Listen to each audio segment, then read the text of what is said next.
sa'a gaadi'anii aannan saa ilmatu gaafa lafa dhabne mooyyeen godhatu jiraachuun ifeeta jiruu akka mooyyee kan hin qabne fooyyee akka namni godhe taati yeroo baay'ee diduu hin dandeessu barbaadanni kaasu barbaadu kuffisu asiis gangalchanii gama sana geessu kana ta'uu irraas waaqni nu haa baasu. Bosonni ciramnaan weennin da'oon qabu lafti yoo hin jirre namnis jiruun qabu du'a malee bosona gadhiisee hin deemu weennini irraan buqqaayinaa didaa Oromoon diddaadha furmaanni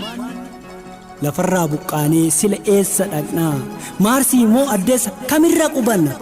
meeqa gatiin lafaa silaa gatii baaftaa meeqa gatiin lafaa 150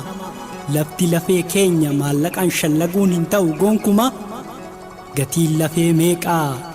lafa keenyaaf immoo meeqa tarreegame 50 naan jennaan gatiin lafee kootii kooxanis hin bitaa obbaasii gabaatti hin dhiyaadhu jettu afaan guuttee ati dubbiin tee hin taatu harka nama biraan bofa qabuu taati dacheeniitii waaqaa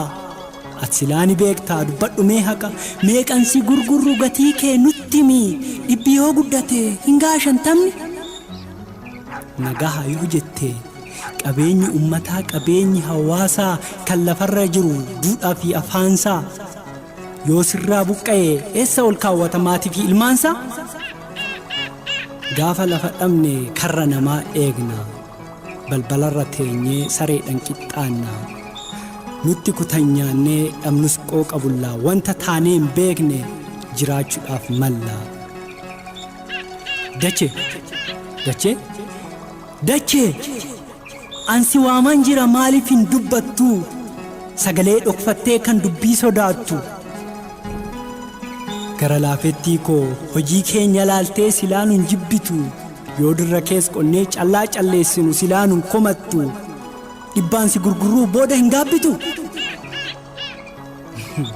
ati maal gaabbitaa nutti gaabbii ta'a baattuu ba'aa hundaa jiraan sirra yaa'a du'aanis of dhokseessuma keessa taa'a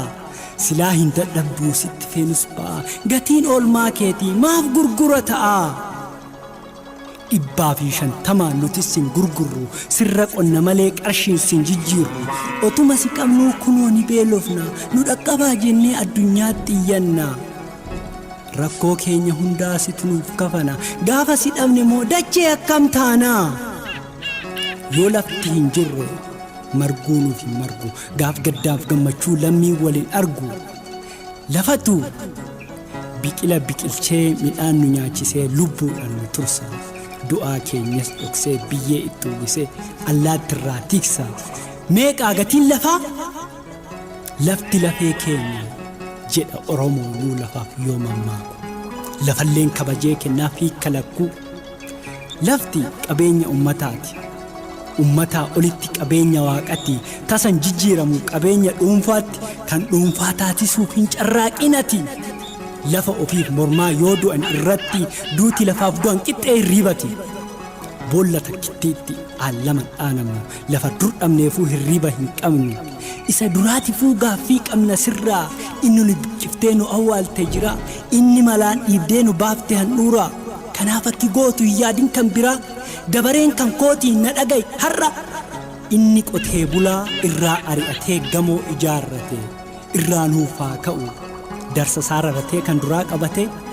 kan qabeenya tokkoo saametoo tuullate deebisuu fi qaba abbaa iyyaafate tarii yoo dagate inni haqa dabsee murtoo dalgaalaate nuufaa adabamu seeratti dhiyaate yoo seerri jiraate dantaa garee isaaf inni lubbuu baase gumaa baasuu miti gaaffii haa deebisu ifaan ifa labse inni kanaan achii wal daldaluu ta'a gumaa warra kufees injifannoon ba'a waa'ee lafa keenyaa ittan dhiisa malee dubbiin koo hin fixu garuu abbaan fedhe shallaga nuuf baasee lafa keenya bitu homaanan kumatiin hojii keetiin ala sittin baafne maqaa gatiin lafaa meeqaa dubbadhume haqa lafarraa buqqa'ee uummanni eessa dhaqaa kana nuuf deebisi yoo sodaatte